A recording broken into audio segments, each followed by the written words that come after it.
একদা মুসা আলাইহিসসালাম আল্লাহ তাআলার কাছে মোনাজাত করে বললেন, হে আল্লাহ, জান্নাতে আমার সঙ্গী কে হবে?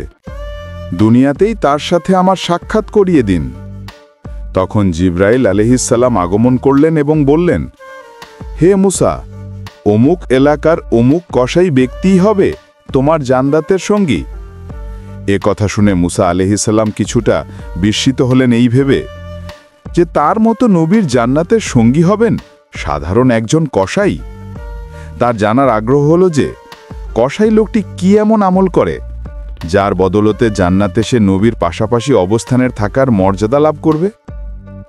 মুসা আলাইহিসসালাম ঠিকানা মোতাবেক উক্ত কসাইয়ের সাথে দেখা করার জন্য তার দোকানে গেলেন। যুবক বয়সী একজনকে গোস্ত বিক্রিতে মগ্ন অবস্থায় দেখতে পেলেন। মুসা আলাইহিসসালাম গভীর মনোযোগ দিয়ে লোকটির কাজকর্ম লক্ষ্য করতে লাগলেন, কিন্তু এমন কোনো বিশেষ আমল তার চোখে পড়ল না যার বদলতে লোকটি নবীর সাথে জান্নাতে প্রবেশের মর্যাদা লাভ করতে পারে। যখন সন্ধে নেমে এলো, তখন কসাই ব্যক্তি গোস্তের একটি থলে নিয়ে বাড়ির দিকে রওনা হল। মুসা আলাইহিসসালামও উক্ত কসাইয়ের পিছু নিলেন।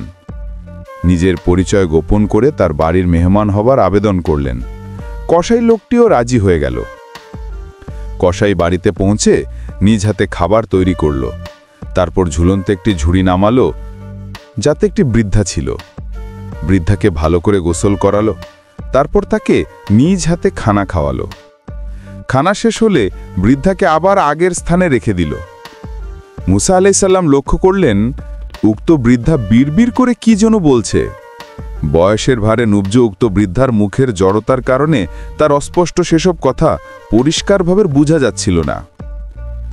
এরপর কসাই ব্যক্তি মুসা আলাইহিসসালামকে মেহমানদারি করালেন, তার সামনে খানা পেশ করলেন। খানা শুরু করার আগে মুসা আলাইহিসসালাম জিজ্ঞাসা করলেন, এ বৃদ্ধা কে? কসাই লোকটি জবাব দিল, আমার মা, আমি তার খিদমাত করি। মুসা আলাইহিসসালাম জিজ্ঞাসা করলেন, একটু আগে তোমার মা নিজের ভাষায় বিড়বিড় করে কি বলছিল? কসাই জবাব দিল, আমি যখনই মায়ের খিদমাত করি তখনই তিনি বলেন, আল্লাহ তোমাকে ক্ষমা করুন এবং তোমাকে জান্নাতে মুসা নবীর সঙ্গী বানান। মুসা আলাইহিসসালাম বললেন, হে যুবক, আমি তোমাকে সুসংবাদ দিচ্ছি, আল্লাহ তাআলা তোমার মায়ের দোয়া কবুল করেছেন। আমি আল্লাহ তাআলার কাছে জান্নাতে আমার সঙ্গী কে হবে তা জানতে চেয়েছিলাম, তখন আল্লাহ তাআলা তোমার কথা বলেছেন।